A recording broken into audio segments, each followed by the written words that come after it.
So Bitcoin is this very new idea that a lot of people are hearing about, and I think a lot of the thinking has been, okay, Bitcoin is just another money system. And this is kind of trying to pin down Bitcoin societally into something, and it's really just a fundamental innovation. And what I want to do in my talk is I wanted to give people this view of it, of like, okay, look, Bitcoin is not, maybe it's money, maybe it's not. We don't know yet. At the core, it's an innovation. Understand what this innovation is. What are some of the things this innovation might be able to do? And now, once you have this knowledge, you can make your own opinion on whether or not this is really a money that we need to treat as such.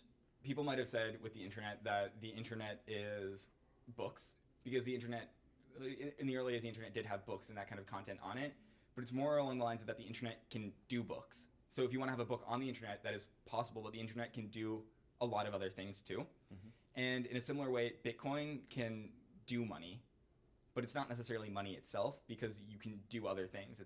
It's really just the raw protocol that lets you pass messages one time to someone. So in Bitcoin, you're able to send a message, and then you're never able to send that message to anyone else ever again. And that's really what the core concept is that once you've sent a message, it's a one-time thing. You've actually not physically, but digitally transferred a good to someone else. Mm-hmm.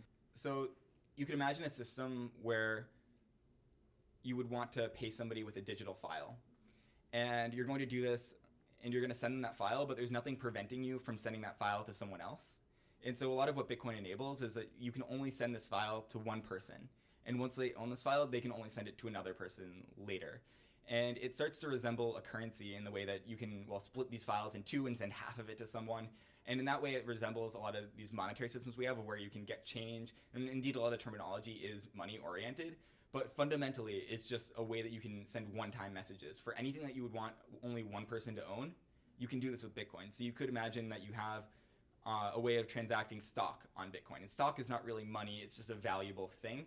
And you can do that on Bitcoin. I think of Bitcoin a lot more like I think of paper. And if you have a piece of paper, you can actually write down a lot of things on that paper that will mean significant things. Maybe you can write a coupon and that will get you a discount at the store. You can do all of these things with a piece of paper. And paper can do money too. You can have paper money, but paper is not necessarily money itself. So about a year ago, I did a major project that we won a hackathon with, and then it ran into some legal trouble. And from there, a couple months later, I launched the MIT Bitcoin Project, which is an initiative to give every MIT undergraduate $100 in Bitcoin. Mm-hmm. And we did this very jam-packed kind of last 6 months of Bitcoin, where we went from very little happening at MIT in regards to it to launching an expo, which saw industry leaders and just amazing geniuses of Bitcoin come out to speak. So we had Gavin Andreessen, who's one of the head honchos in Bitcoin, come and speak to MIT students. We had over 500 people show up throughout the day for like a 7-hour essentially lecture with multiple lecturers on Bitcoin, which was amazing. We announced that everybody was going to be getting $100, and in the last couple of weeks, we've been giving people the money. Actually, we did a summer-long hackathon, so we had 3 different hackathon phases, and people submitted some really amazing hacks, and actually followed through and built a lot of them, and they're starting to launch on campus and globally, actually, of new Bitcoin services and ideas. And so it's been a really rapid paced development at MIT, and a lot of that is because of my efforts and also the people that I'm working with on this.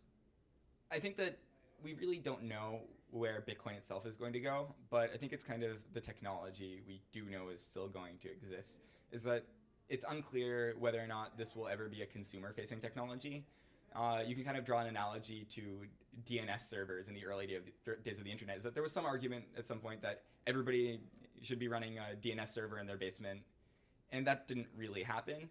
And in Bitcoin, we've already kind of seen this of like, oh, well, everybody should be running a full node to be verifying all the transactions in the network, and that's not really happening. It's actually a couple people who are running it, but there's no barrier to putting a DNS server in your basement, and you can still run a full Bitcoin node in your basement if you want to.